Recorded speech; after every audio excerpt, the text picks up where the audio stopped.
그럼 각 교회에서 다 행복하게 신앙생활 하시는 줄 믿습니다, 여러분. 네. 왜냐하면 그 요즘 시대가 좀 이상한 시대가 됐어요. 그래서 이렇게 목사님들이 되게 일상적인 삶을 살면 되게 위대한 목사로 칭송받는 그런 시대에 우리가 살고 있습니다. 그래서 뭐 예를 들어서 목사님들이 사기를 안 친다든지 그럼 되게 훌륭한 사람이 되는 거죠. 그죠? 그래서 되게 그런 시대로 우리가 살고 있기 때문에 교회나 목회자들에 대한 신뢰나 이런 것들이 참 어떻게 보면 바닥에 떨어진 그런 시대로 살고 있죠. 하지만 늘 그런 생각을 합니다.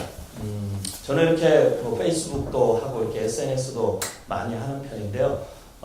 근데 제가 이제 SNS에서 좀 이렇게 주의하거나 늘 조심하는 건 뭐냐면, 이렇게 교회에 대한 비판, 우리 여기 교회 개혁연대 목사님 계시지만, 교회 어떤에 대한 비판이나 또는 목회자들이나 이렇게 어쨌든 좀 그런 데 대한 비판을 너무 자극적으로 하지 않으려고 좀 애쓰는 편입니다. 일부러 노력하는 거죠. 이유는 뭐냐면, 마땅히 어떤 의미에서 비난받아야 하고, 심지어 이제 법적인 심판을 받아야 하는 일들에 대해서 우리가 저는 분명히 짚고 넘어가야 된다고 생각합니다. 하지만 이제 그럼에도 불구하고 이렇게 이제 뭘 하다 보면 여러분 호흡에도 긴 호흡이 있고 짧은 호흡이 있죠. 그래서 어떤 일을 할 때는 그렇게 되게 깊은 숨을 한번 쉬어야만 할 수 있는 일이 있고 짧은 호흡으로도 가능한 일이 있죠. 근데 이제 어떤 문제나 무엇을 보는 안목에 있어서도 긴 안목이 있고 짧은 안목이 있는데, 조금만 좀 긴 안목에서 생각해 보면 그리고 조금 더 긴 안목에서 지금 우리가 처해 있는 상황을 좀 보는 것이 필요한 시대다, 그런 생각을 합니다. 그래서 너무 이제 어떤 하나하나에 우리가 집중해서 그때그때 즉각적인 짧은 호흡에 그리고 짧은 안목에 대응을 하다 보면 사실은 지나고 나서 보면 우리가 핵심을 놓치는 경우도 있고, 그래서 조금 긴 호흡과 긴 안목에서 교회를 보고 또 사회를 보고 우리 삶을 보는 것이 굉장히 필요한 시대라고 생각이 듭니다. 저는 교회에 대해서 함께 생각하고 나누고 싶은 마음이 있어서 우리 목사님과 통화하면서 이번 집회를 놓고 교회에 대한 얘기를 좀 함께 하면 좋겠다, 그런 마음을 가졌습니다. 물론 그러다가 이제 딴 데로 빠질 수도 있는데요. 그래도 이제 교회에 대한 얘기를 중심으로 하면 좋겠다라고 생각을 했습니다. 오늘 사실 저희가 이제 3장 13절 한 절 목사님 읽어주셨는데, 이제 14절부터 21절에 있는 내용 전체가 이제 이어지는 내용이라고 보시면 되겠습니다. 그래서 저는 이 3장 13절로부터 시작해서 여기 있는 그대로 나의 환난에 대하여 근심하지 마라, 바울 사도가 그렇게 이야기하는데, 그 이유는 뭐냐면 그것이 곧 너희의 영광이다, 이렇게 이야기하고 있는 것이죠. 사실 고난과 영광이라는 것은 우리가 함께 놓고 생각하기가 쉽지 않습니다. 하지만 우리가 뭐 이렇게 뭐 자주 영어 이렇게 단어 그 문장으로도 인터넷에 많이 돌아다니죠. No pain, no gain 뭐 이런 것처럼. 그래서 그런 어떤 고통을 대가를 지불하지 않은 어떤 무엇을 얻는 일이라는 것은 그건 이제 공짜 심리고 사행심이죠. 그렇기 때문에 그런 의미에서 볼 때는 저희가 크리스찬들로서 먼저 우리가 인정하고 받아들여야 할 것은, 그리고 이 질문 앞에 우리가 정직하게 직면해야 할 것은 고난이 나에게 영광이라고 이해되고 있는가. 그리고 사실 이해의 수준을 넘어서는 것입니다. 왜냐하면 여러분 에베소서 3장 말씀을 계속 펴놓고 보시면 그 이후에 보면은 무슨 말씀이 나오냐면 18절 말씀에 능히 모든 성도와 함께 지식에 넘치는 그리스도의 사랑을 알고, 그렇게 이야기했습니다. 그러니까 지식, 머리로 아는 것을 뛰어넘는, 여기서 넘치는은 뛰어넘는다, 여기에서 넘친다, 풍성하다, 이런 표현들이 다 있는데요. 그 원어를 보면 원어는 다 다른 의미를 썼어요. 여기에 넘친다라는 표현이나 또 16절에 있는 그리고 그 이후에 19절에 나오는 충만함이라는 단어나 20절에 나오는 넘친다라는 단어가 다 각기 다른 단어를 썼는데요. 여기에 나오는 넘친다라는 말은 뛰어넘는다. 그러니까 어떤 지식을 뛰어넘을 수 있는가, 그거죠. 우리가 머리로 이해하는 신앙을 뛰어넘을 수 있는가, 우리가 머리로 이해가 되지 않는 상황도 받아들일 수 있는가 라는 것에 대한 질문 앞에 모든 그리스도인들은 사실 서 있다라는 거죠. 인생을 살다 보면 사실 우리 생각이나 우리의 뜻대로 되는 일보다는 되지 않는 일이 많죠. 그래서 여기 청년들이나 여기 보니까 청소년들도 있고 초등학생들도 있는 것 같아요. 근데 이제 여러분이 알아야 될 것은 뭐냐면 어른이 된다는 것은 뜻대로 되지 않는 인생을 산다 그런 뜻이거든요. 그죠? 네, 그런 거예요.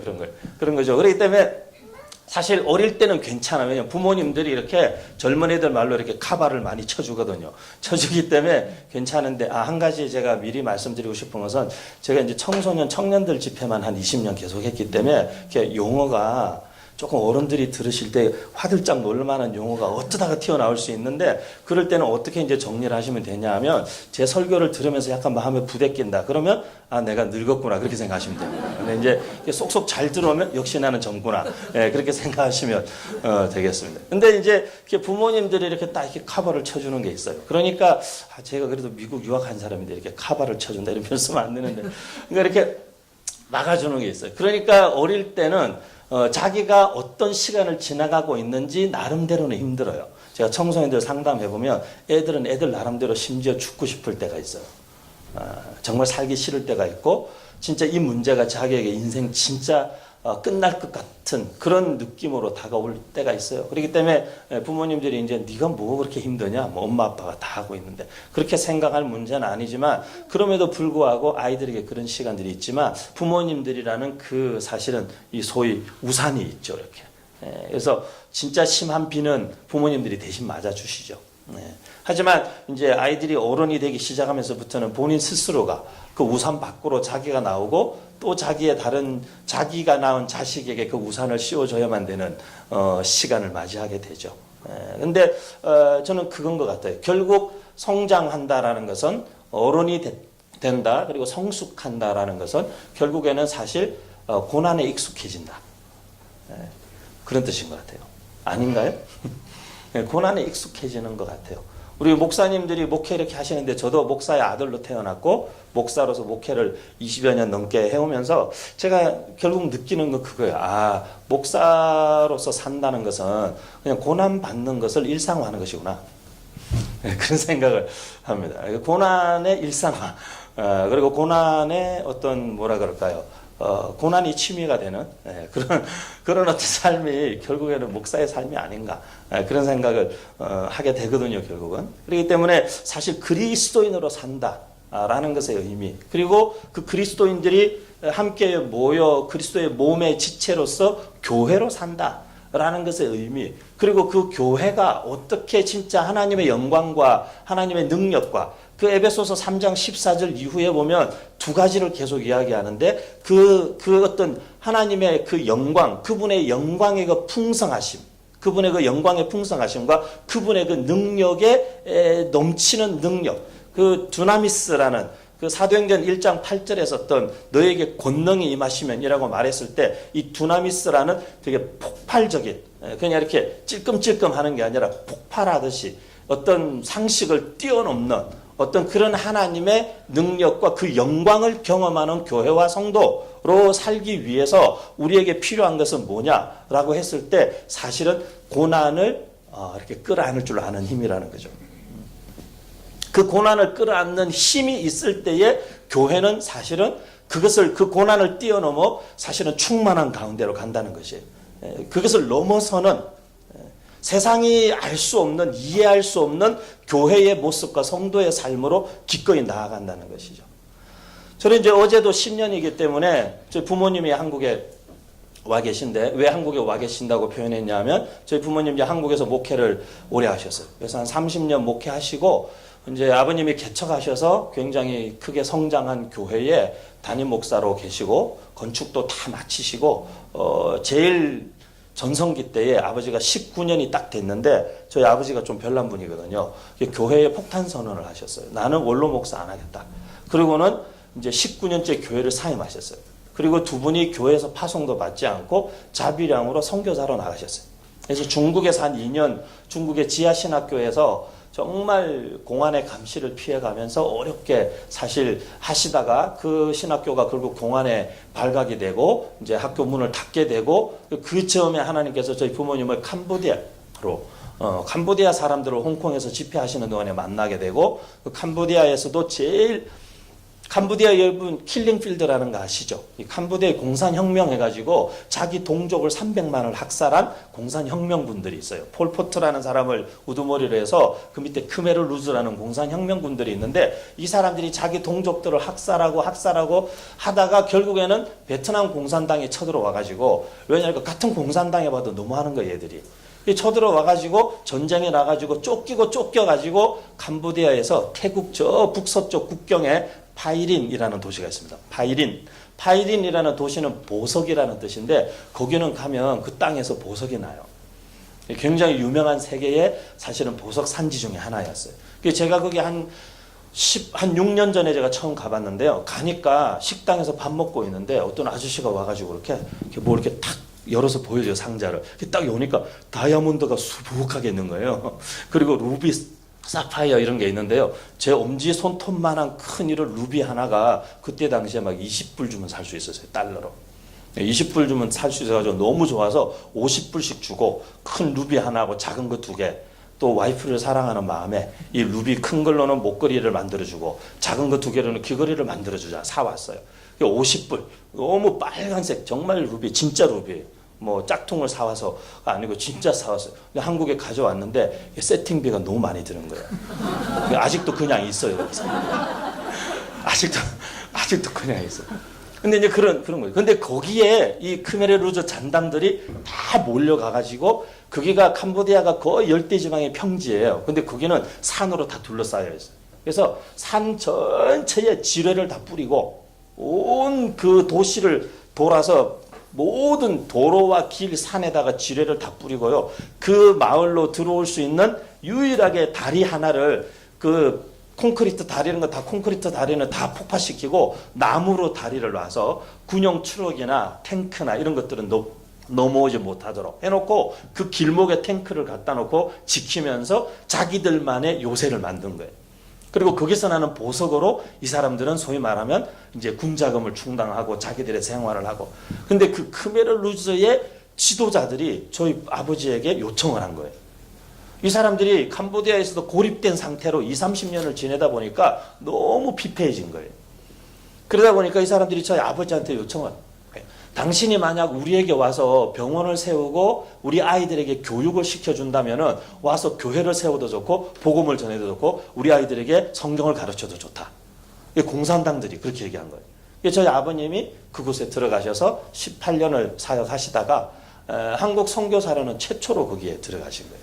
선교사라고는 아무도 없는 지역에 들어가셔서 18년여 동안 교회를 한 30몇 군데 세우시고 학교도 몇 군데 세우시고 그렇게 이제 한 70 중반 넘게 사역하시다가 이제 건강이 많이 나빠지셨어요. 그래서 아버지는 파킨슨 증상에 오시고 어머니는 뭐 인공관절 수술에 뭐 1년에 4-5차례 대상포진을 앓으시고 그렇게 영양실조에 그렇게 지내시다가 이제 한 2년 전에 한국으로 저희가 모시고 왔어요.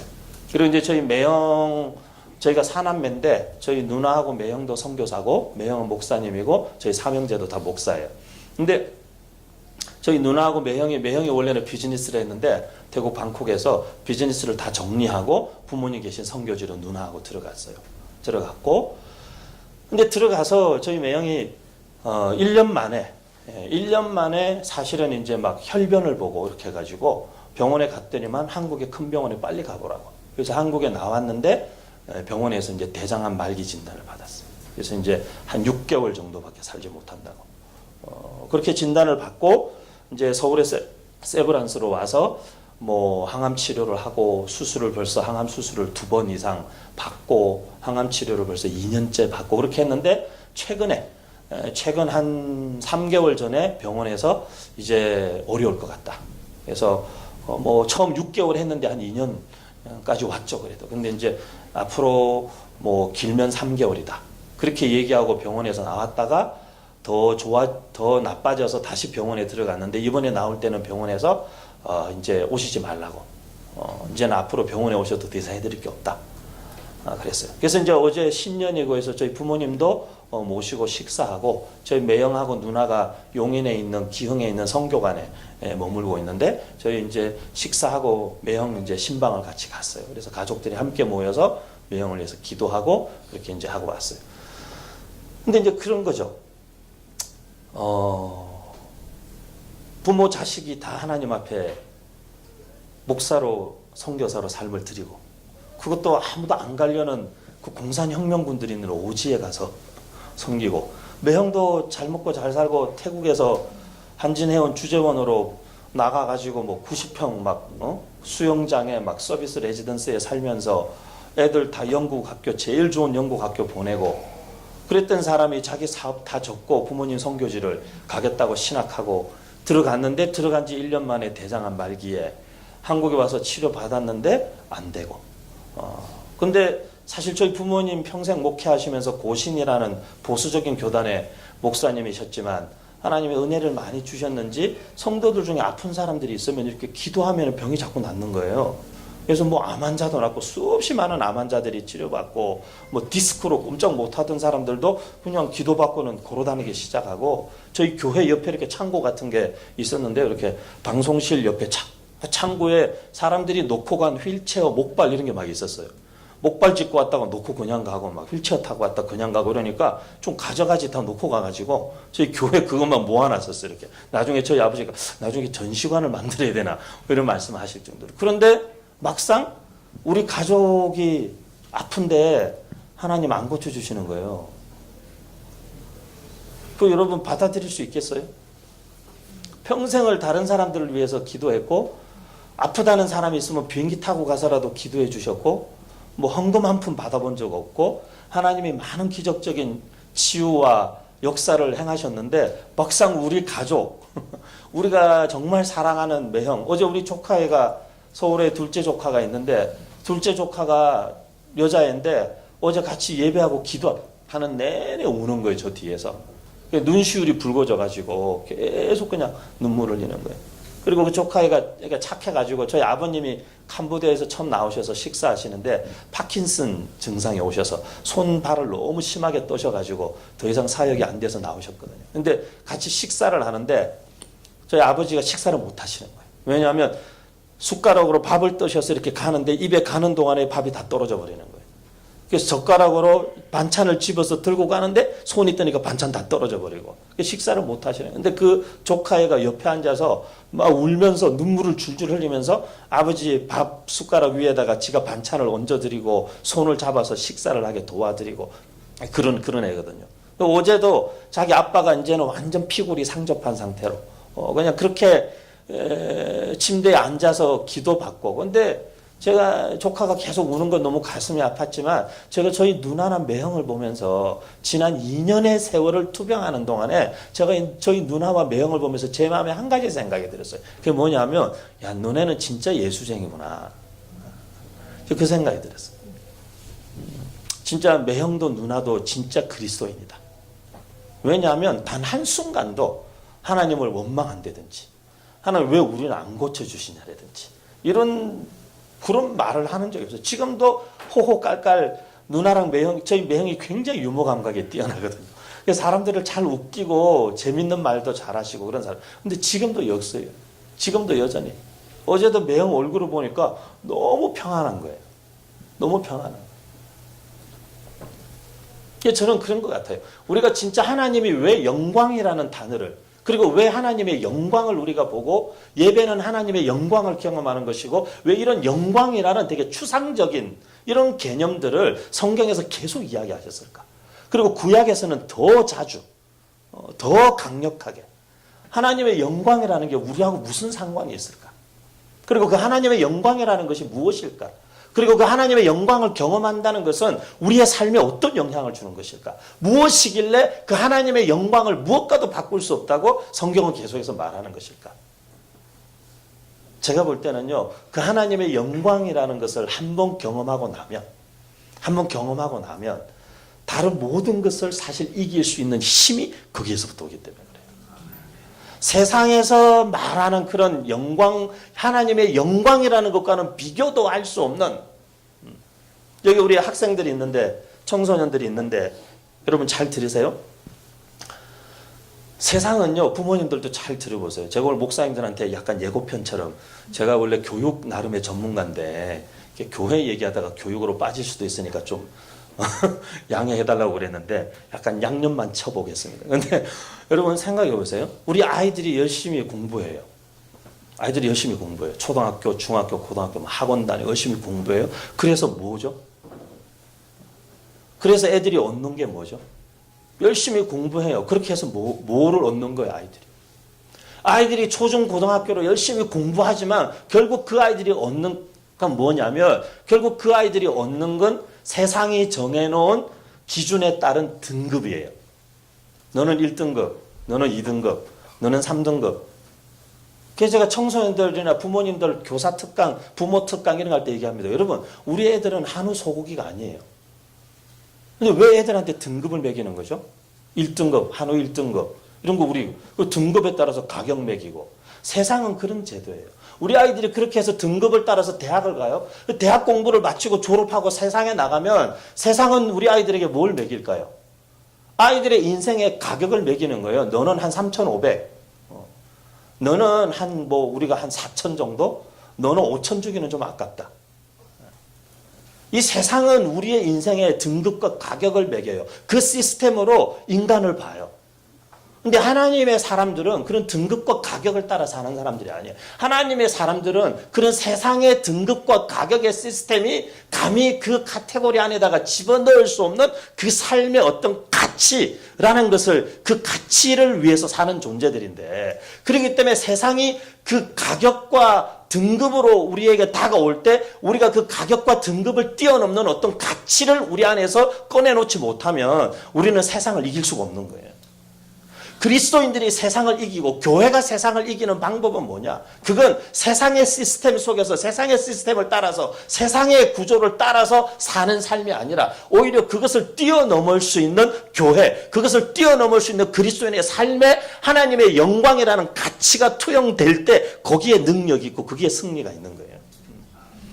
근데 그것을 우리가 온전히 우리의 삶을 통해서 경험하고 드러내지 못하면 세상 사람들이 우리의 삶의 기준과 인생의 성공과 실패를 어떤 건강으로 이야기하고 그래 늙어 죽을 때까지 병 한 번 걸리지 않는 걸로 인생 그게 행복이라고 생각하고 그럴 때에 아니라고. 얼마 전에도 저랑 같이 목회하던 목사님이 사모님이 쌍둥이를 임신했는데 임신하자마자 얼마 안 있어서 두 아이가 다 사실은 25주 만에 세상에 나오게 됐어요. 25주 만에 쌍둥이 아이가 세상에 나오게 됐는데 한 아이는 결국 나와서 죽은 채로 나왔고 한 아이는 나와서 인큐베이터에 있다가 이번에 사진을 보내왔는데 그래도 좀 살이 오르고 좀 온전한 아이의 모습을 갖췄어요. 이제. 근데 사모님이 위험할 수 있기 때문에 수술도 할 수가 없었어요. 그냥 기다릴 수밖에 없었어요. 그래서 병원에 그냥 누워 있었어요. 몇 주를. 꼼짝할 수도 없이 사모님. 제가 굉장히 아끼던 제 제자들이 결혼했습니다. 첫째 아이를 임신했습니다. 6개월 만에 그 아이의 심장이 엄마의 뱃속에서 멈췄습니다. 근데 그런 일들이 우리의 삶에 그 친구들은 하나님께 선교사로 헌신한 친구들이. 선교사로 헌신해서 그것도 성경번역 선교사이기 때문에 아주 오지해서. 그런데 그런 자녀들에게 하나님의 선물이라고 자녀는 우리가 얘기하는데 왜 그 선물이 뱃속에서 빛도 보지 못하고 그 심장이 멈추는 것일까요? 그런 일들 앞에서도 그리스도인은 그런 일들 앞에서도 여러분이 장례식장 옆에 있잖아요. 그런 일들 앞에서도 그리스도인들은 인간적인 그래도 우리가 사람이니까 인간적인 육신적인 슬픔과 아쉬움과 아픔이 있겠지만 그 가운데서도 소망이라는 단어를 꺼낼 수 있는 사람들이 그리스도인이라는 거예요. 근데 그런 그리스도인이 어떻게 가능하냐는 거예요. 그건 이 세상의 가치나 가격, 이 세상의 등급이 아니라 하나님의 영광이라는 것을 경험하고 본 사람만 그 삶을 살 수 있다는 거예요. 그 하나님의 영광이 얼마나 놀랍고 얼마나 크기에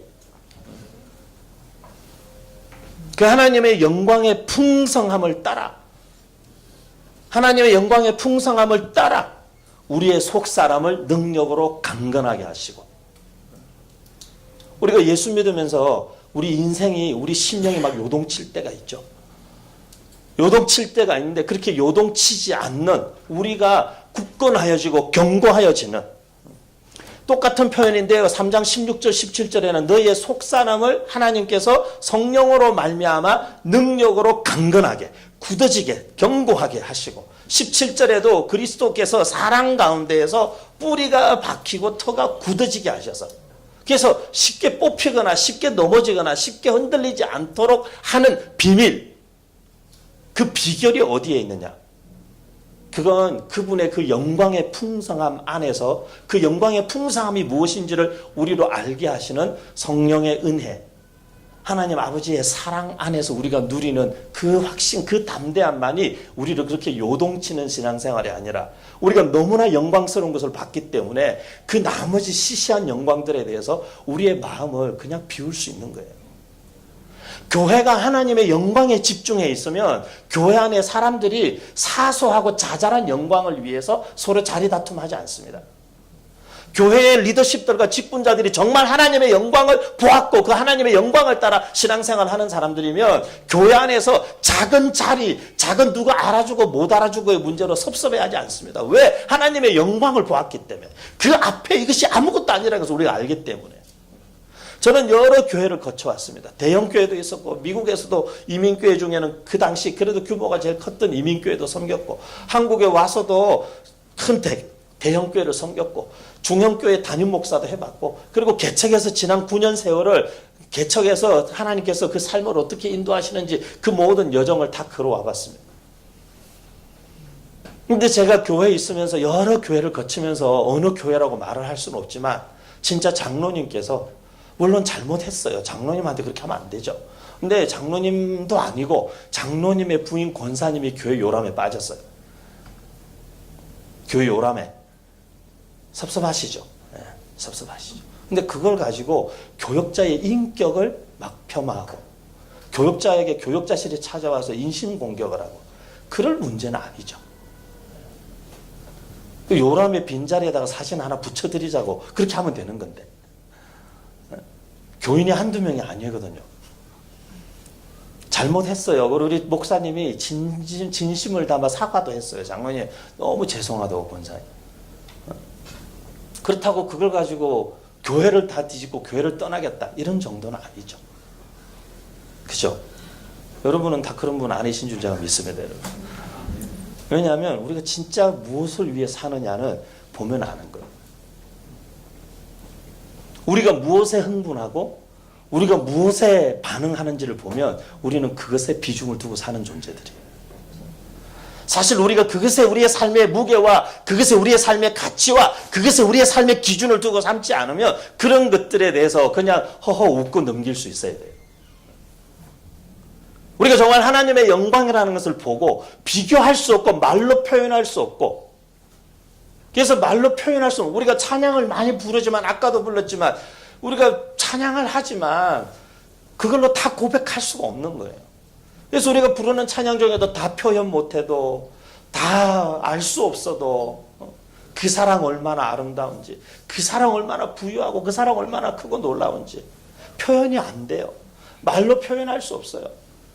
그런 하나님의 영광이라는 것을 성령으로 말미암아 경험하고 본 사람만 그 하나님의 영광보다 덜 가치 있는 것들을 위해서 거기 인생 다 달린 것처럼 살지 않을 수 있다는 거예요. 지금 우리 시대를 보면 교회나 목회자들이나 성도들이나 우리가 그것으로부터 자유롭지 못한 것 같아요. 우리가 그것으로부터. 제가 미국에서 공부하고 한국에 2003년도에 돌아왔습니다. 2003년도에 한국에 돌아왔는데 제가 이제 아무 연고가 없습니다. 저는 서울에 아무 연고가 없어요. 그래서 서울에 이제 어디를 사나 아무것도 모르고, 저는 그냥 그때는 진짜 아무것도 몰라. 서울에 대해서 아무것도 모르고, 그 전까지 저는 지방에 살았고 그냥 이렇게 미국 유학 가가지고 이렇게 했는데, 그다음 하나님께서 마음에 한국에 있는 청년들을 위해서 한국을 가라, 그런 부담감을 주셔서 그냥 사람들은 제가 한국에 무슨 큰 교회 청빙 받아서 간다고 막 그랬어요, 미국에서.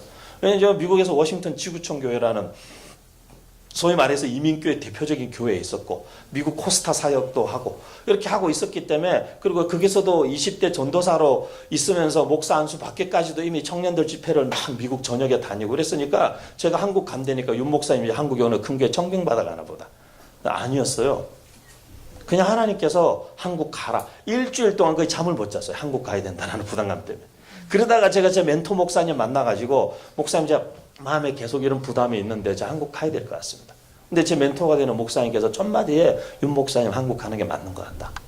자기도 사실은 그렇게 생각하고 있었고 그렇게 마음이 있었는데 본인은 미국 계시는데 나보고 한국 가라. 그때 한국이 되게 어려웠어요. IMF 이후에. 다들 한국을 탈출 못해서 안달일 때예요. 전부 다. 그런데 한국을 다시 가라는 얘기를 차마 본인이 할 수가 없었던 거예요. 그런데 제가 먼저 와서 저 한국 가야겠습니다. 그러니까 맞는 것 같다고 가라고. 그래서 제가 그분 집에다가 제 짐을 다 갖다 맡기고 이민 가방 2개에다가 옷만 싸들고 한국에 무작정 왔어요. 어느 교회에서 오라고 하지도 않았고 그냥 하나님께서 주시는 부담감을 못 견뎌서 짐 싸들고 한국 나왔어요. 그냥.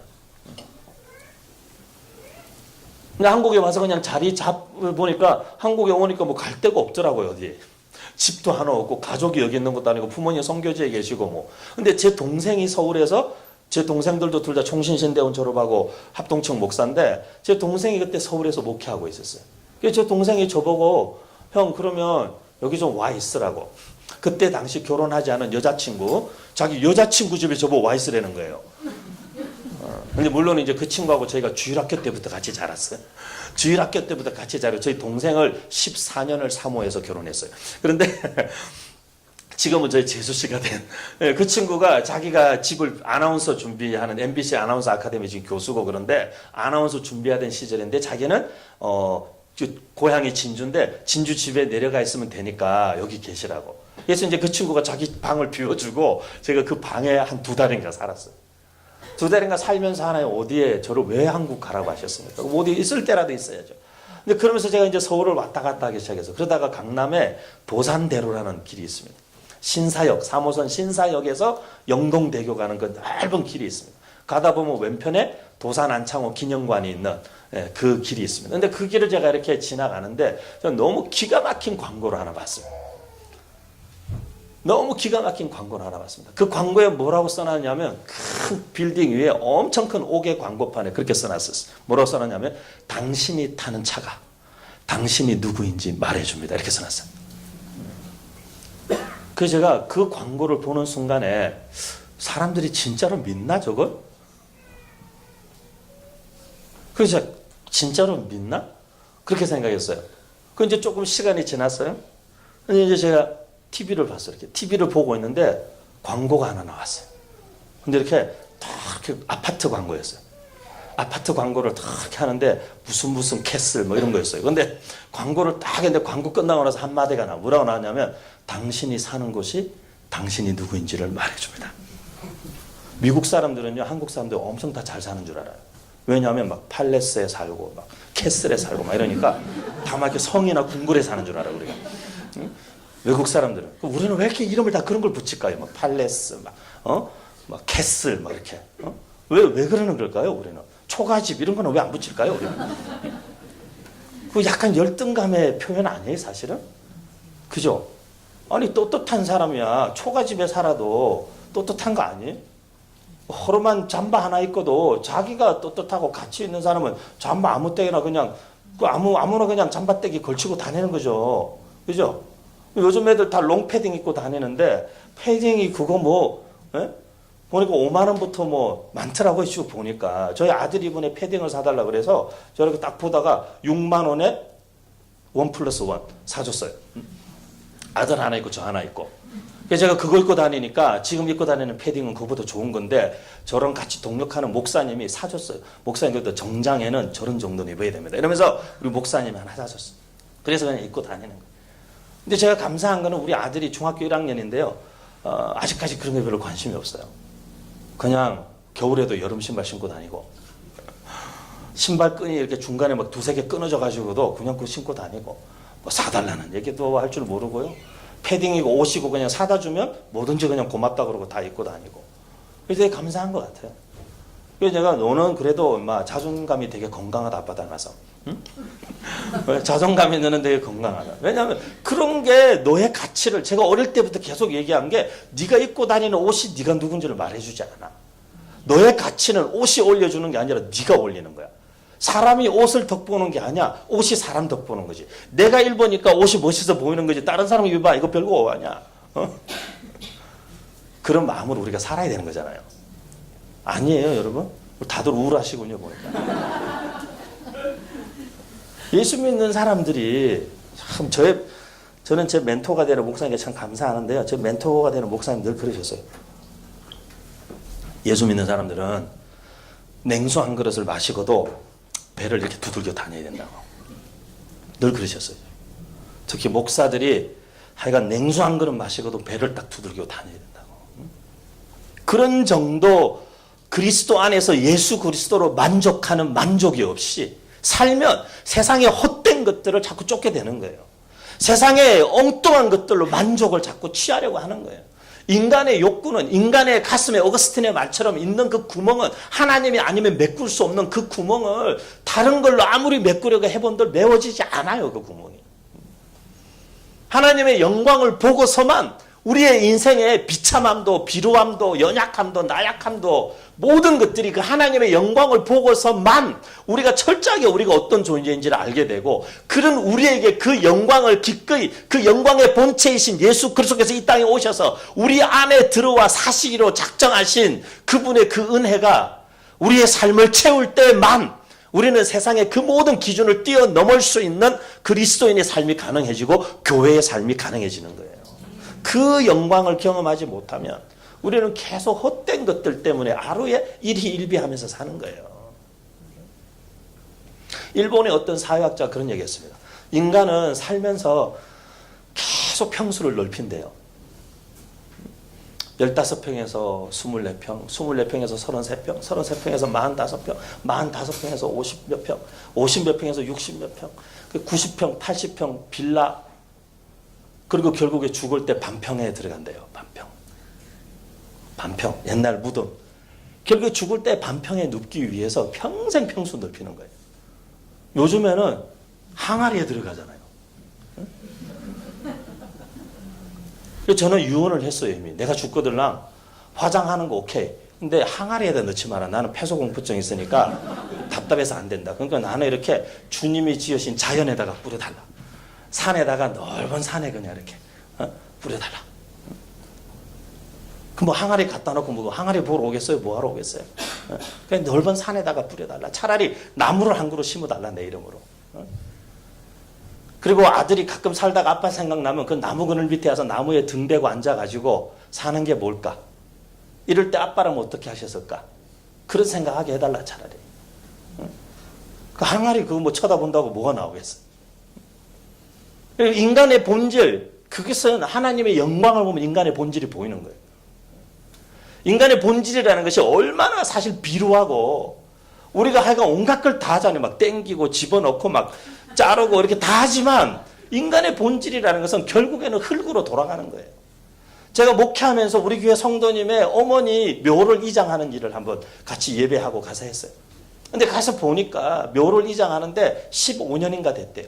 15년인가 됐는데 관뚜껑을 열었어요. 관뚜껑을 열어서 이제 이렇게 소위 말해서 이제 이렇게 화장해가지고 이제 항아리에 넣어서 이렇게 납골당에다가 모시는 거예요. 그런데 관뚜껑을 열었는데 머리카락 그대로 있고요. 해골 다 있는데 허벅다리에 살이 그대로 이렇게 붙어 있는 거예요. 근데 살이 아니고 이렇게 이장하려고 이제 이렇게 천으로 싸놨었으니까 그 천을 이렇게 저도 내려가서 잡고 이장하는 일꾼들도 잡고 같이 간 집사님도 붙들고 그렇게 최대한 시신을 그대로 들어 올리려고 이렇게 들어 올리는데 이렇게 살짝 들자 허벅지에 이렇게 붙어 있던 색깔이 연탄재 색깔이에요. 연탄재 색깔. 연탄 다 타고 만 그 우리 살색이라고 말하는 거 있잖아요. 그죠? 인종차별적 색깔인 살색. 근데 우리가 말하는 그 약간 그 색깔 있잖아요. 그냥 이런 색깔이에요. 근데 그 색깔에 이렇게 붙어 있던 흙덩어리 같은 게 스르르 이렇게 그냥 다 허물어져 내리는 거예요. 그래서 제가 그걸 보면서 진짜 뼈저리게 깊이 와닿았어요. 너는 흙이니 흙으로 돌아갈지니라. 그게 인간의 본질 아닙니까, 여러분? 하지만 여러분 사는 동안에는 땡기고 넣고 이렇게 다 하세요. 바르고 막 이렇게. 사는 동안에는 좀 이렇게 멀끔하게 사세요. 하지만 갈 때 다 털고 가는 거다. 그거 말고 살면 돼요. 그거에 목숨 걸지 않으면 돼요. 그게 뭐 대단한 거라고 생각하지만 않으면 돼. 결국에는 흙덩어리 되고 말 거구나. 연탄재 같이. 그것만 알면 너무 또 공들이지는 않을 거예요. 그죠? 청년들 중에 요즘에 그런 거 물어보는 청년들이 있어요. 뭘 물어보느냐 하면 이런 거죠. 목사님 크리스찬도 성형해도 됩니까? 왜냐면 약간 크리스찬이니까 양심이 있으니까 이게 주님이 주신 거잖아요. 뭐 신체, 발부, 수지, 부모 뭐 이런 걸 떠나서 일단 주님이 주신 거잖아요. 부모님께 물려받은 뭐 이거에 뭐 터럭 하나도 마음대로 하면 안 된다 이런 게 하여간 주님이 만드신 거잖아요. 그러니까 이제 여기다가 함부로 칼을 대도 되나? 내가 하나님이 아닌데 이제 아무리 부모님 날 낳으시고 선생님 날 가르치시고 원장님 날 고쳐주시고 뭐 이렇게 요즘 애들 인생은 그렇대요. 그래서 뭐 걱정 안 해도 된대요. 나중에 원장님 다 고쳐주시기 때문에. 주님이 인생을 고쳐주셔야 되는데 어떻게 원장님이 고쳐주세요. 근데 생각해보세요, 여러분. 그렇게 해서 해도 되나요? 그래서 청년들한테 얘기합니다. 청년들이 옛날에요. 취업할 때 스펙 3종 세트면 됐어요. 좋은 대학 나오면 취직에 유리했어요. 그리고 좋은 대학 같이 나왔으면 학점이 좀 더 높으면 유리했어요. 그리고 영어 성적이 높으면 취업하는 데 유리했어요. 그래서 스펙 3종 세트예요. 학벌, 학점, 영어. 근데 지금은 9종 세트로 늘어났대요. 이 세 가지에다가 어학연수 갔다 와야 되고 뭐 어디 인턴십 해야 되고 공모전 나가서 상 받은 경력이 있어야 되고 무슨 자원봉사 시간 같은 게 또 더 필요하고 마지막 9번째가 뭔지 아세요? 마지막 9번째가 성형수술이래요. 왜냐하면 외모도 스펙이다. 이황지사 좀 더 외모가 괜찮은 애를 뽑는다는 거예요. 그러니까 이제 고민이 되는 거죠. 고민이 되는 거죠. 어떤 친구들은 나는 좀 해야 되는 게 아닌가. 근데 또 신앙적인 거에 또 부모님에게 또 경제적인 거에 여러 견적이 많이 나오면 또 견적이 많이 나오잖아요. 그죠? 그러면 또 힘들죠, 마음이. 그러니까 물어보는 거 해도 되냐고. 그래서 제가 그랬어요. 되게 심플한 기준. 제가 교회 심플교회 목사잖아요. 이제 심플한 기준을 줬어요. 심플한 기준이다. 나중에 천국 갈 때 주님이 알아보실 정도. 그 정도. 누가 왔는데 얘 아닌데 뭐 이런 생각하면 안 되니까 주님이 이렇게 못 알아보시면 안 되니까 그 정도가 기준이다. 그 정도가 기준이다. 근데 여러분 인생 살면서 그런 것들에 우리의 정신과 생각과 돈과 고민과 우리 애들 그런 가치관에 지배받고 사는 것. 그건 하나님이 디자인하신 교회와 성도의 모습이 아니에요. 왜 하나님께서 그분의 영광을 따라 우리가 그분의 그 그리스도의 사랑의 너비와 그 깊이와 길이와 그 높이를 우리가 진짜 알기를 원한다. 라고 바울 사도를 통해서 우리가 그렇게 말씀하시고 지식을 뛰어넘는 그리스도의 사랑을 너희가 알아라고 말씀하시냐. 그것은 우리가 그런 것들 정도는 충분히 사실은 아무것도 아닌 것처럼 취급하고 살 수 있는 그 하나님의 영광이라는 가치를 알 사람들이기 때문에 그래요. 근데 그것을 아무나 알 수 있는 것이 아니라 성령으로 말미암아 믿음으로 말미암아 우리 안에 그리스도께서 계셔서 우리의 믿음이 그분의 그 그리스도의 우리 안에 계신 그리스도의 중심성에 우리의 믿음이 뿌리 박고 있을 때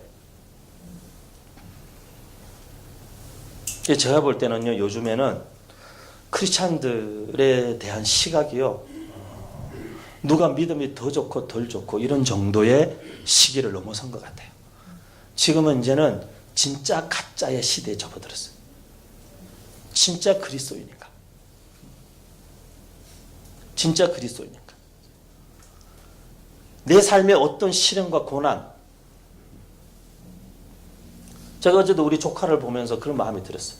아빠가 아파서 막 그렇게 하고 있는데 그것 때문에 울은 것도 있는데 조카가 다른 것 때문에 서운해서 또 울었어요. 왜 그러냐면 우리 조카가 아빠가 그냥 회사 주재원으로 나와 있고 물류센터의 소장으로 나와 있을 때는 팔자 편했어요.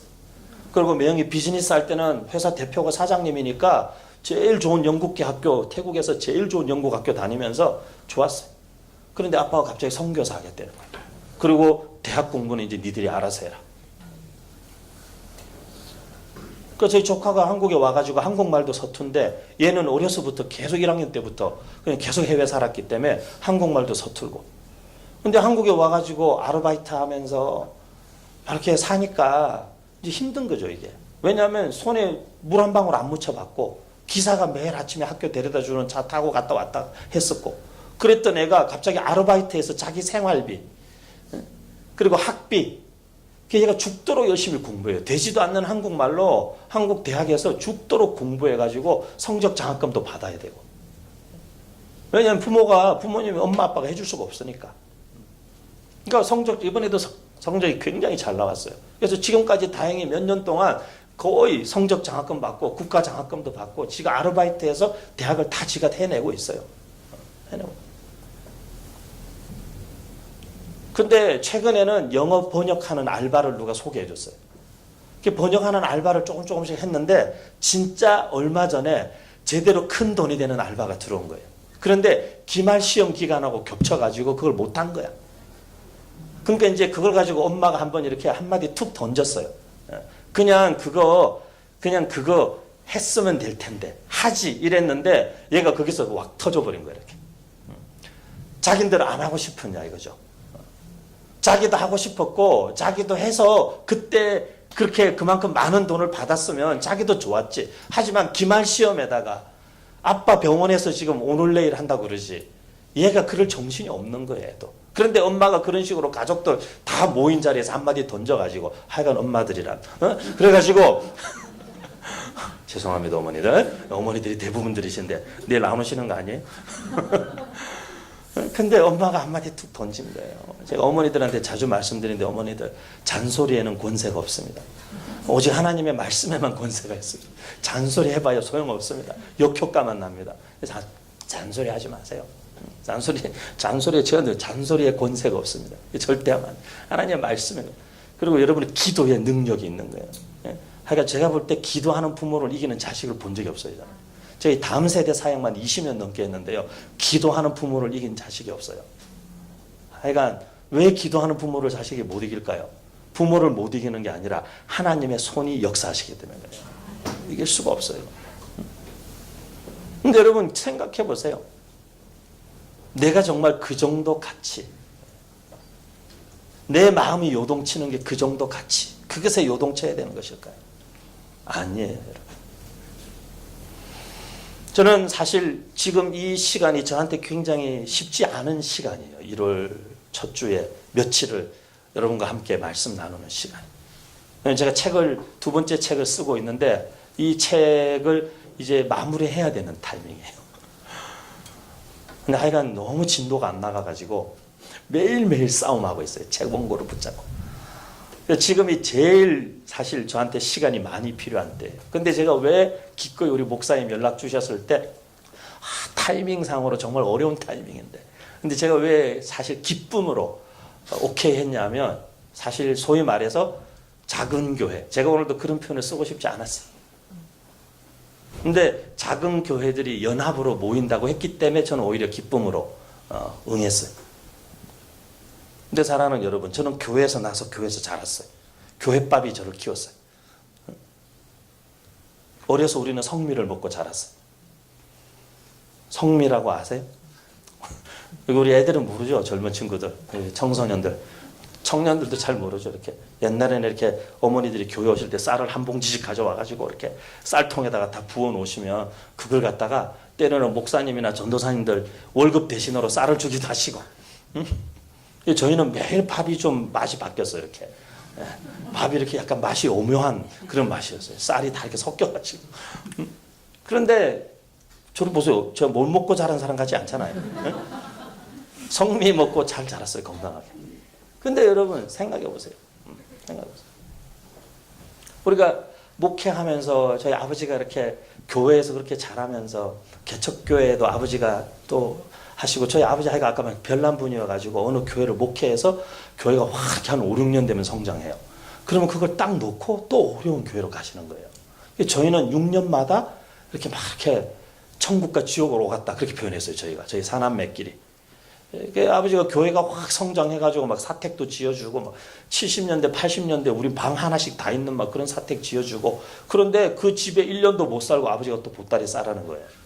그리고 또 단칸방에다가 우리 삼형제를 다 밀어넣고 하루 종일 햇볕도 들어오지 않는 방 뒷구석에다가 집어넣고 막 이삿짐 쌓여 있어가지고 셋이 칼잠을 자야 되는, 누나는 여자라고 혼자 작은 방이라도 혼자 쓰고 우리 삼형제 한 방에다가 집어넣고 아버지 어머니는 교회 옆에 이렇게 칸 막아서 여기서 그냥 자리 깔고 주무시고 그러면서 교회 또 하나 개척하시는 거예요. 근데 그러다가 또 교회가 성장하면 또 놓고 또 가시는 거예요. 6년마다 한 번씩. 6년마다 한 번씩 그렇게 하셨어요. 마지막 교회에서 2번을 6년마다 떠나려다가 성도들이 반대하고 막 노회 피켓 들고 가서 반대해서 못 떠나고 해서 18년 계시고 19년째에 그냥 은퇴하셔버렸어요. 58에. 그러면 선교지로 가셨어요. 캄보디아 제일 오지에 2분이 가신 거죠. 근데 여러분 한번 생각해 보세요. 저는 목회자의 장녀로 교회밥 먹고 교회에서 자랐어요. 개척교회 시절도 보내봤고 아버지가 잘 나가시던 시절도 다 보내봤어요. 그래서 제가 교회에 대해서 고민 많이 했어요. 그런 거 있잖아요, 여러분. 성도들한테 이렇게 물어봐요. 어느 교회 다니세요? 이렇게 밖에서 만난 분한테 어느 교회 다니세요? 이렇게 물어보면 이렇게 큰 교회 다니는 분들은 되게 당당하게 얘기해요. 뭐 온누리, 뭐 이렇게 다닙니다. 이렇게. 요즘에 뭐 사무성 교회는 좀 떳떳하게 말하기 힘든 것 같은데 이렇게 그러니까 큰 교회 다니는 분들은 교회 이름을 턱 얘기하는데 다른 성도들이 이렇게 소위 말해서 작은 교회나 개척교회 다니는 분들이 물어보면 대답을 잘 안 하세요. 교회 이름을. 늘 하시는 말씀이 뭐냐면 얘기해도 모르실걸요? 다 이런 거죠, 이제. 저는 8년 전에 교회를 개척했을 때 제 교회 개척한 교회 이름이 이름 없는 교회였어요. Nameless Community Church. 이름 없는 우리 교인들이 그것 때문에 애로사항을 많이 겪었어요. 이단 소리도 듣고. 우리 전도사님 한 분이 신대원 들어가려고 신대원 서류 냈는데 면접 보러 갔는데 자기에 대해서는 하나도 안 물어보고 이름 없는 교회란 무엇인가 그것만 계속 물어보더래요. 담임 목사가 어디서 신학했냐, 너네 교회 어느 교단이냐, 이거 혹시 이단 아닌가 싶어가지고. 이름 없는 교회. 그러니까 이름 없는 교회라고 이름을 잘못 지어가지고 아무것도 못했어요. 명함도 못 파고요. 이름도 없는 교회 목사가 무슨 명함을 팝니까? 교회 간판도 못 붙였어요. 왜? 이름도 없는 교회가 무슨 간판을 겁니까? 이름 없는 교회라고 써붙여 놓는 게 되게 웃기잖아요. 어떤 교회가 저희 흉내 내서 이름 없는 교회 했는데 간판을 달았더라고요. 그래서 얘기해 주고 싶었어요. 이름 없는 교회가 뭔 간판을 다냐고. 간판도 못 붙이고 교회 목회했어요. 그래도 하나님 이렇게 잘 안정되게 자리 잡게 해주셔서 그것도 강남 한복판에요. 돈 한 푼 없이 예배드릴 장소도 없었어요. 이삿짐 컨테이너에 맡겨놓고 이삿짐 센터 맡겨놓고 1년 9개월을 저 아내 아들 셋이요 여행 가방 캐리어 3개 끌고 1년 9개월 살았어요. 집도 없었어요. 예배드릴 장소도 없어요. 1년 6개월 동안 보수라고는 한 푼도 단돈 10원도 교회에서 받은 적이 없어요. 그런데도 하나님이 어쨌든 먹이시고 입히시고 한 번도 밥 굶은 적 없고 한 번도 길거리 잔 적 없어요. 근데 제가 교회에서 자라면서 교회라는 것을 어려서부터 수십 년을 경험하면서 제가 본 게 있어요. 왜 교회가 영광스럽고, 왜 교회가 만물 위에 충만하고, 왜 교회가 그리스도가 머리 되시고, 왜 교회가 세상보다 크며, 왜 교회가 이 세상 속에서 만물을 충만하게 하시는 분이 그 충만함이 교회를 통해서 드러날 수밖에 없는가. 그 교회의 신비와 교회의 비밀을 봤어요. 우리 사랑하는 이 지역의 연합한 귀한 교회 성도 여러분 교회가 제가 오늘 페이스북에 이제 일산에서 오늘부터 3일 동안 집회합니다. 이제 그렇게 제가 글을 쓰고는 제가 글 쓰면서 그랬어요. 작아서 커지고 싶은 교회가 아니라 충만해지기를 원하는 교회들이 모이는 집회에 간다. 어떤 교회가 큰 교회입니까, 여러분? 여러분 교회가 진짜 커지기를 원하세요? 그러지 마세요, 여러분. 그러지 마세요. 제가 얼마 전에 어느 한 지역 교회에 부흥했어요. 개척한 지 1년 됐는데 한 400명 모여요. 그런데 대단하다고 생각하시겠지만 아니에요. 원래 그 목사님이 4,000명 모이던 교회 담임 목사님이었어요. 근데 그 교회에서 말도 안 되게 하루아침에 쫓겨났어. 근데 그분을 쫓아내신 분이 누구냐? 아버지 목사님이 아들 목사님을 후임으로 불러서 담임 목사 시켰다가 자기 마음에 안 든다고 잘랐어. 일주일 만에 짐 다 빼서 다 나가라 잘라버렸어요. 목사님 나와서 사모님 미국 시민권자시고 미국 교포시니까 그냥 미국 가자고 그러는데 성도들이 따라 나왔어요. 그래서 어쩔 수 없이 교회를 개척을 해서 하시게 됐어요.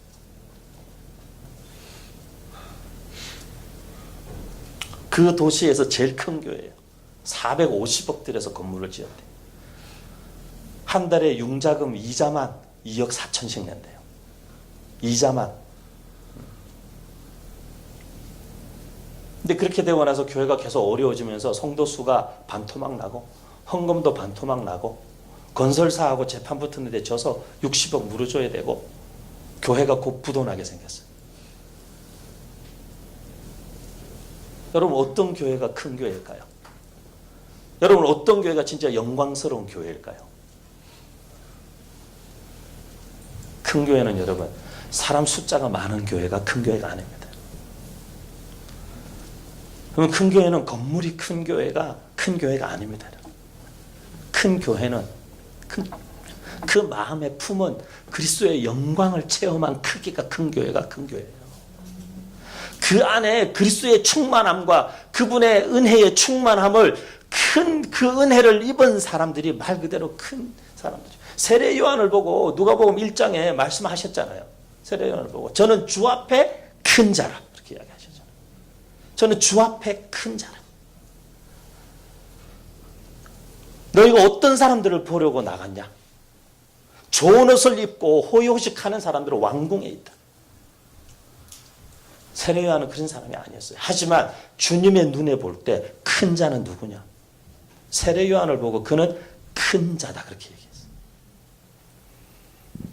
제가 이번 주일날 울산에 어느 교회 설교하러 가는데 아침에 그 교회에서 비행기표를 사줘서 비행기 기차표가 없어가지고 KTX가 비행기표를 사줘서 비행기를 타고 갔어요. 근데 제가 이렇게 울산에 그 대단하잖아요. 울산 그게 현대중공업부터 뭐 그게 SK 뭐 다 있잖아요. 거기. 근데 그 현대자동차 그 어마어마한 울산의 공단 위를 비행기가 한 바퀴 휘 이렇게 돌았어요.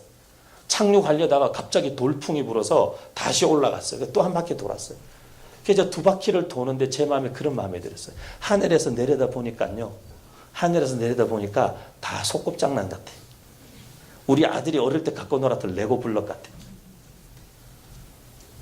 우리는 그 속에 사실 하늘에서 내려다보면 보이지도 않는 먼지 같은 존재인 그런 우리 존재가 그 속에 살면서 그것으로 거기에서 우리가 얻고 거기에서 가지고 있는 타이틀과 거기에서 우리가 타고 다니는 차와 거기에서 내가 살고 있는 집과 거기에서 내가 운영하고 있는 비즈니스가 크다고 우리는 생각할지 모르지만 그래서 하나님이 하늘에서 내려보실 때는 다 소꿉장난이구나.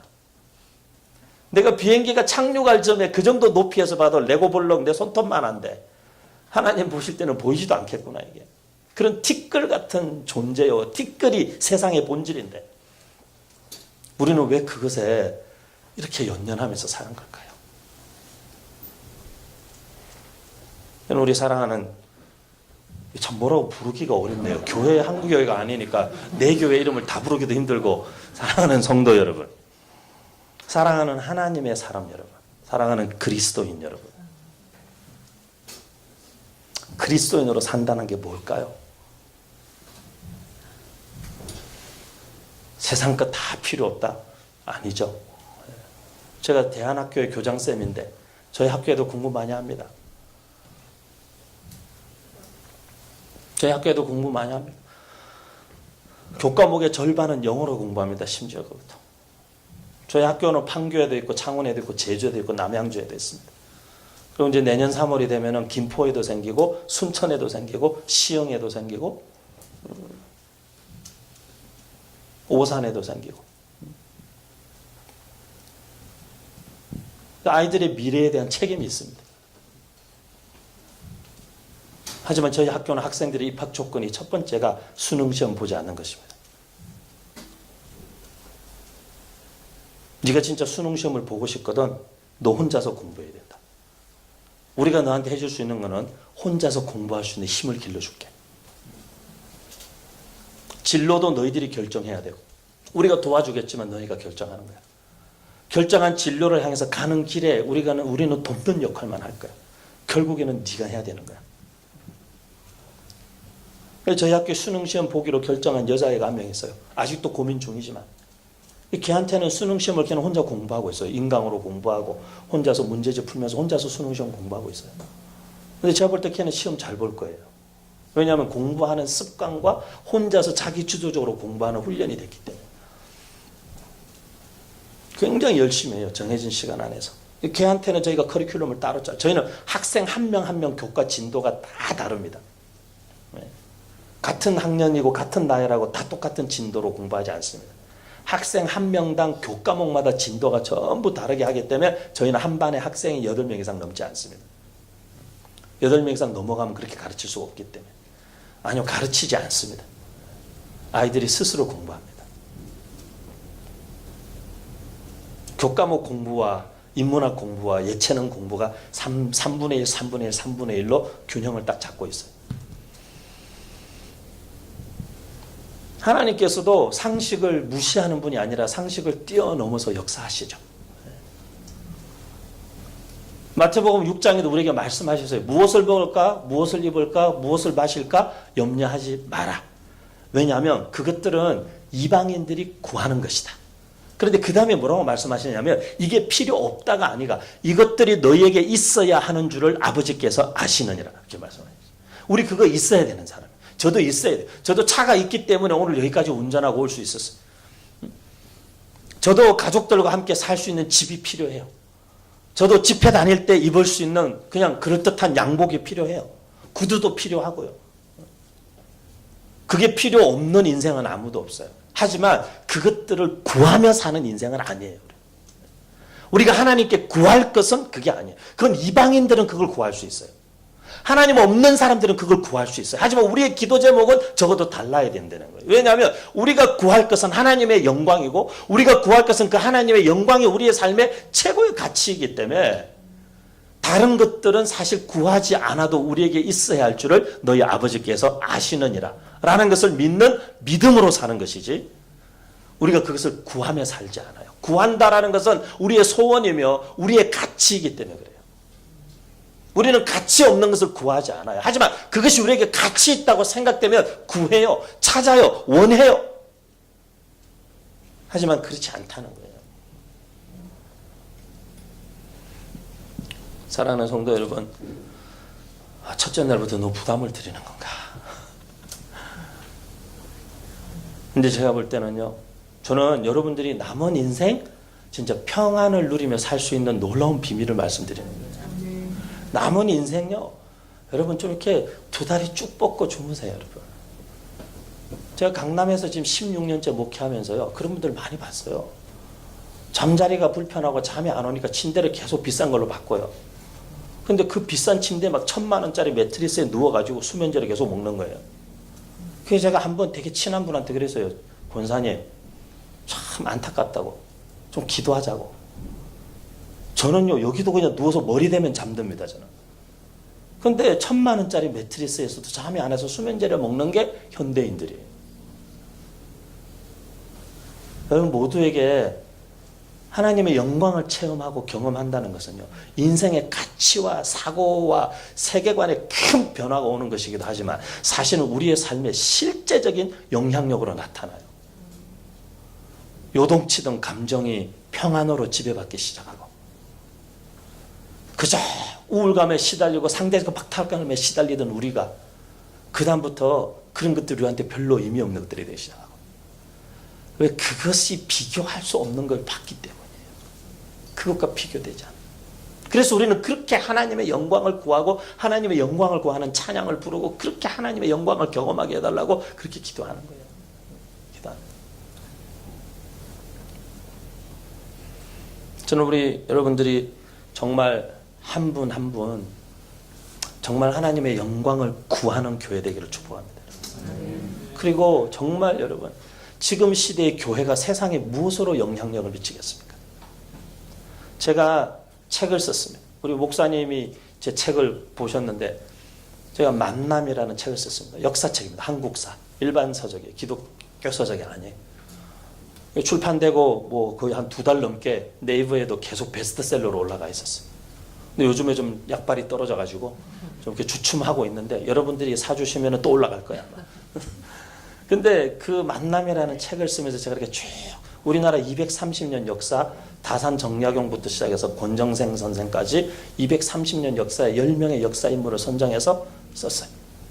그 10명의 역사 인물들이 만났던 사람들의 만남의 이야기, 그리고 그 만남이 어떻게 세상을 바꿨는가, 그리고 그 만남이 결국 우리나라 지난 230년 역사를 어떻게 이끌어왔는가, 그 한국사 230년을 10명의 역사 인물들의 만남의 이야기로 쭉 관통해서 썼어요.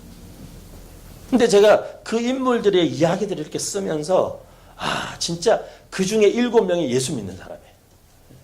그 중에 7명이 예수 믿는 사람인데 출판사에서는 저의 숨은 의도를 모르죠. 네. 제가 이렇게 다산 천주교고, 그 다음에 추사 김정희하고 김옥균 불교신자고, 그 다음에 7명 크리스찬이거든요. 출판사에서 부탁했어요. 목사님, 이렇게 목사님이 쓴 책 같이 나오면 안 됩니다. 일반 한국사 책이니까. 그냥 알겠다고. 그래서 제가 진짜 노력했어요. 다 뺐어요. 막 이렇게 너무 종교적인 색깔 안 나게 엄청 뺐어요. 다 빼고 막 이렇게 개인적인 체험 이런 거 막 다 빼고 최대한 객관적으로 사회적으로 쓰려고 했어요. 다 놓은 거 다 써가지고 출판사 보냈어요. 출판사에서 연락 왔어요. 그래도 목사님 쓴 것 같다는 거예요. 그게 제가 얘기했어요. 그 출판사 대표님한테. 그거는 여러분들이 알아야 되는 게 있다고.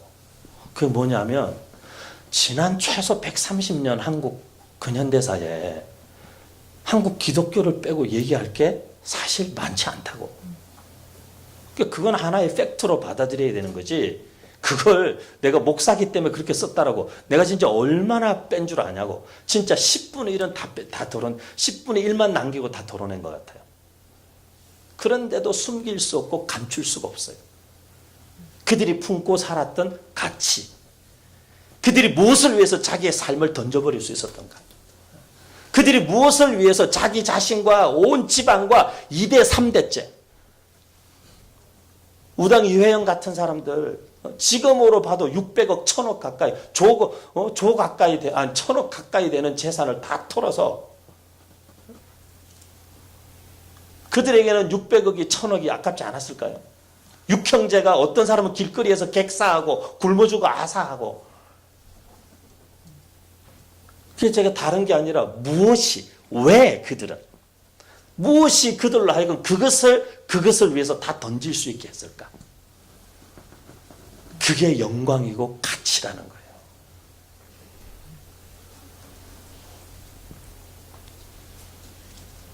윤봉길이 그런 얘기합니다. 제가 책에도 썼는데 엄마가 하여간 나라를 위해서 죽겠다고 장부, 출가, 생불안 사내 대장부가 뜻을 세우고 집을 떠나면 뜻을 이루기 전에는 살아서 돌아오지 않는다는 거예요.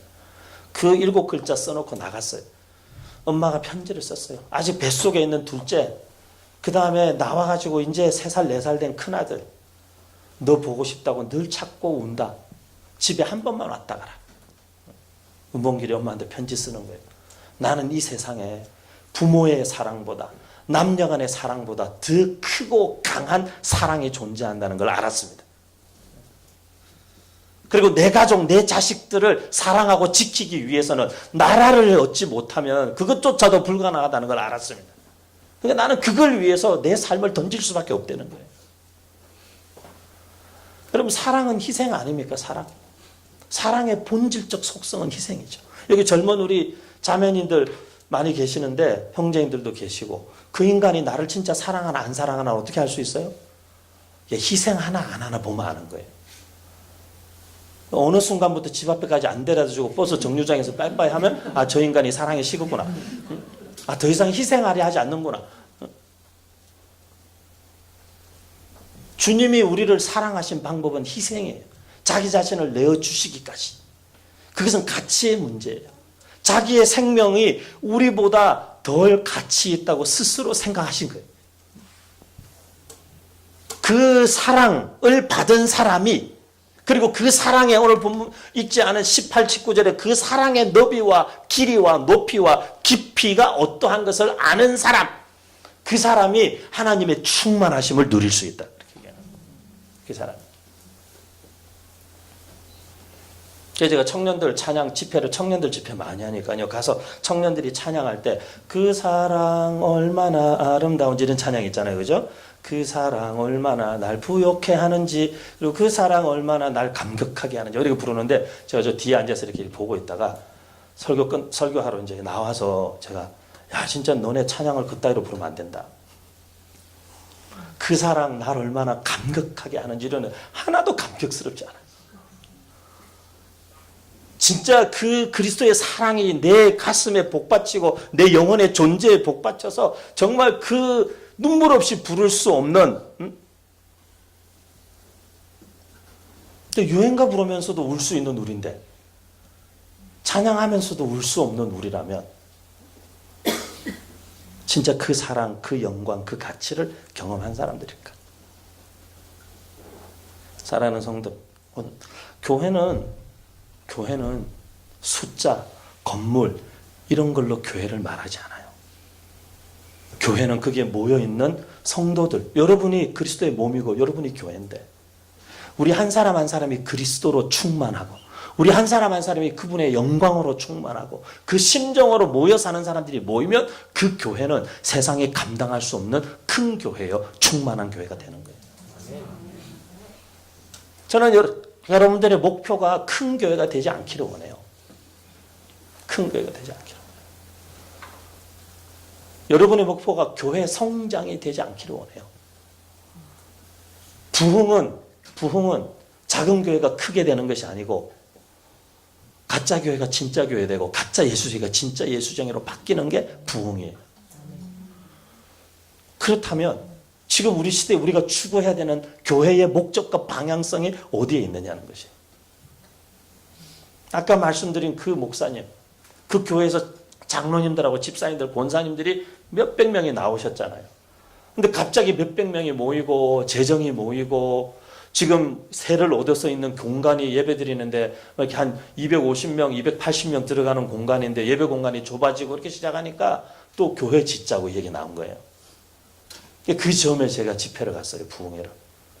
그래서 제가 오늘 했던 이런 비슷한 맥락의 말씀을 드렸어요. 그래서 제가 마지막 날 저녁에 제가 그랬어요. 여러분, 우리 이제 한 사흘 봤으니까, 그리고 다시는 안 불러도 되니까 나 할 말 하고 가야 되겠다고. 여러분, 교회 지어가지고 한 달에 이자를 2억씩 넘는 이자 갚는 교회에서 나온 사람들이 또 왜 교회 지으려고 그러냐고. 하지 마시라고. 이 말 듣기 싫어서 나 안 부를 거면 안 불러도 된다고. 나 갈 데 많다고. 2월 달에 또 불렀어요. 2월 달에 또 가요, 그래서. 그래서 제가 그분들하고 교회에 대한 얘기 하는데, 그 마지막 날에는 너무 제가 가슴이 울컥해서 말씀 전하다가 울었어요.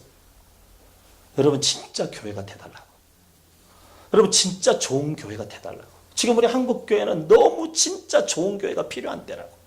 큰 교회가 아니라 충만한 교회가 필요하고, 세상의 온갖 가치들과 세상의 온갖 기준들로 자랑하고 넘치는 교회가 아니라 하나님의 영광으로 충만한 교회가 필요하고,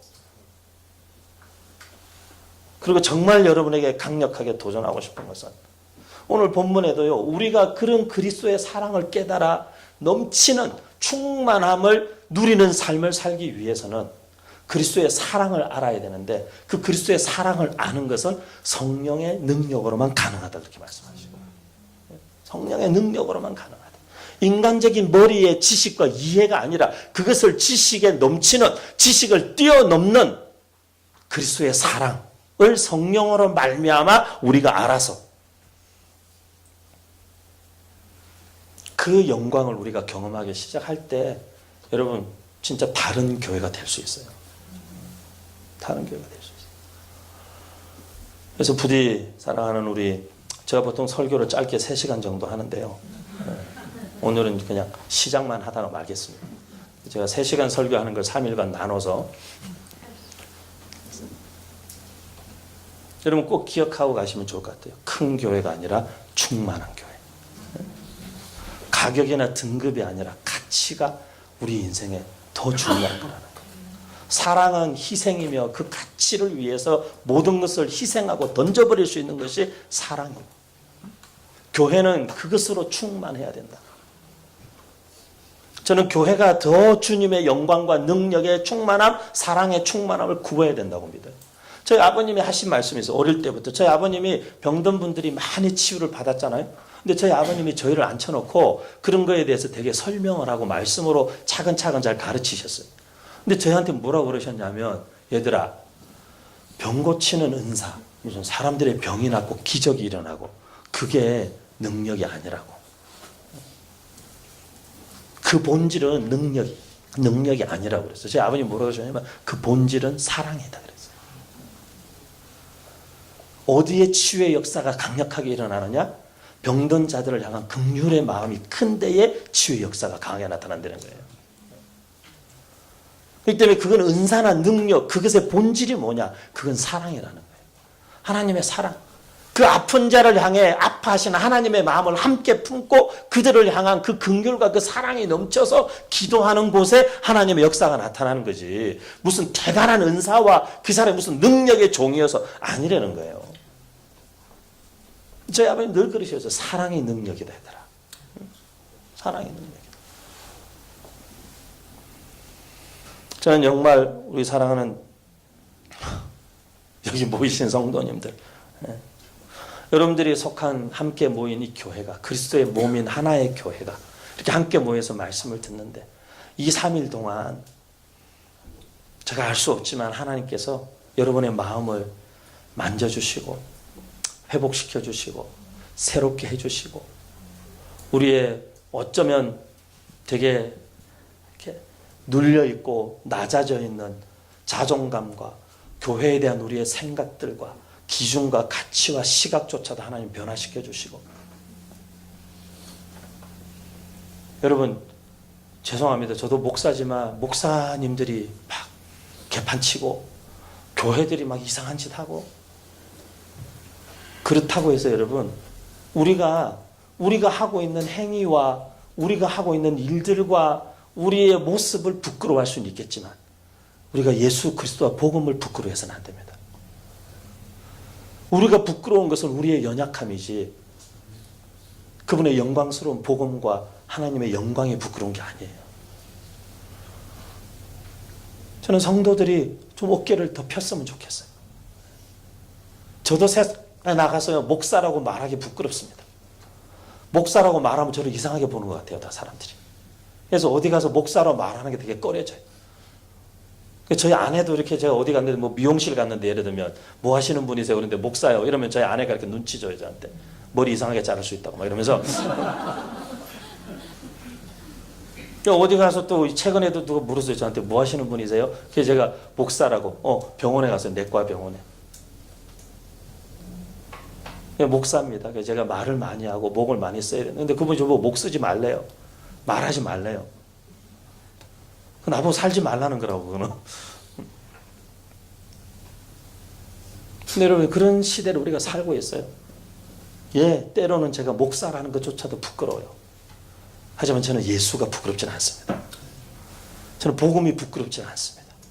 저는 그 교회가 저의 교회도 아니고 그 교회가 우리 교회도 아니고 그 교회는 주님이 머리 되시는 주님의 몸된 교회이기 때문에 저는 교회가 부끄럽지 않습니다. 교회가 상가에 있어도 저는 교회가 부끄럽지 않습니다, 여러분. 교회가 지하에 있어도 저는 교회가 부끄럽지 않습니다, 여러분. 교회가 건물이 없어도 저는 교회가 부끄럽지 않습니다, 여러분. 왜? 교회는 건물의 몇 층에 있느냐, 그게 중요한 게 아니라 교회는 그리스도가 그 중심에 있느냐 없느냐, 하나님의 영광이 그 교회와 함께 하느냐 하지 않느냐, 그것이 교회의 생명과 교회의 정체를 결정하기 때문에 그래요.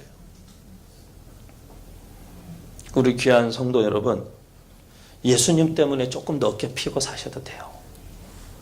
우리의 모자람과 부끄러움에 대해서는 겸손하게 인정하고, 하지만 복음과 예수 그리스도를 부끄러워하지 말고 어깨를 피시고 오히려 우리 삶을 통해 그분의 영광, 사람들이 알고 있는 교회와 전혀 다른 교회의 모습을 영광스러운 교회로 드러내고, 사람들이 알고 있는 목회자와 그리스도인의 모습과 완전히 다른 그 안에 하나님의 영광을 품은 하나님의 사람의 모습으로 살아가고, 그래서 우리의 삶 자체가 이 세상의 메시지가 될 수 있는.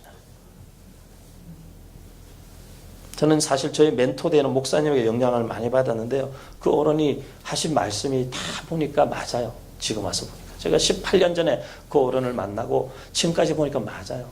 이민교회에서 그분을 만났고, 이민교회는 다 미국교회 빌려 쓰고 막 이러잖아요. 근데 그분이 늘 그러셨어요. 이민교회 교인들이 늘 주눅 들어 있거든요. 왜냐하면 막 이렇게 빌려 쓰는 백인 교회에서 뭐 때로는 이렇게 눈치 주고 김치 먹지 말라 그러고.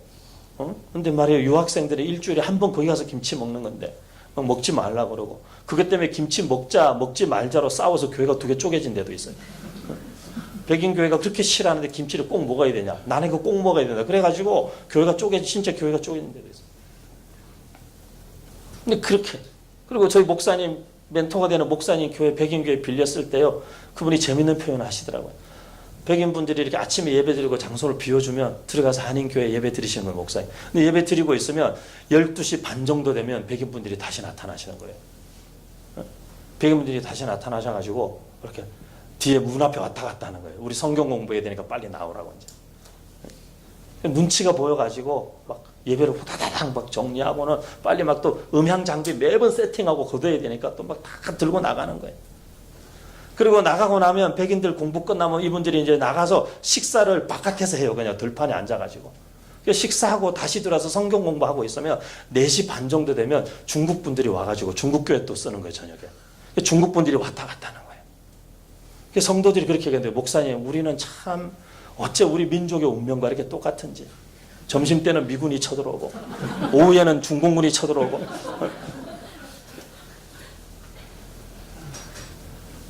근데 저희 목사님이 성도들한테 그렇게 말씀하시는 거예요. 여러분 우리가 건물은 빌렸어도 믿음은 빌렸으면 안 된다고. 믿음만은 내 믿음이어야 된다고. 그런 제가 볼 때 정신과 말은 진짜 확실한 그분의 말씀의 능력과 하나님의 영광을 아는 사람만이 할 수 있는 말이에요. 여러분 교회가 얼마나 크냐? 임대해서 있느냐? 우리 건물이 있냐 없냐? 그런 거 중요하지 않아요. 내 믿음이 빌린 믿음인가 내 믿음인가가 중요한 거예요. 그리스도인의 삶은 충분한 삶이 아니라 충만한 삶을 구해야 돼요. 교회는 이 정도면 충분하지에 멈추면 안 돼요. 하나님 이 정도는 안 되겠습니다. 하나님 이 정도로 하나님의 능력과 이 정도로 하나님의 영광과 이 정도로 하나님의 일하심이 이 정도로는 충분하지 않습니다. 우리는 충분한 것을 구하지 않습니다. 우리는 하나님의 충만한 역사를 구합니다. 그 마음으로 충만함을 향해 끊임없이 움직여야 돼요. 그런 그리스도로 충만하고 그분의 사랑과 능력으로 충만한 교회가 세상을 이기는 겁니다. 저는 이 자리에 모인 저와 여러분이 함께 앞으로 3일 동안 말씀을 계속 나누면서 정말 그런 충만함 가운데로 점점 더 깊이 들어가는 그런 은혜가 저와 여러분 모두에게 있게 되기를 주님의 이름으로 축복합니다.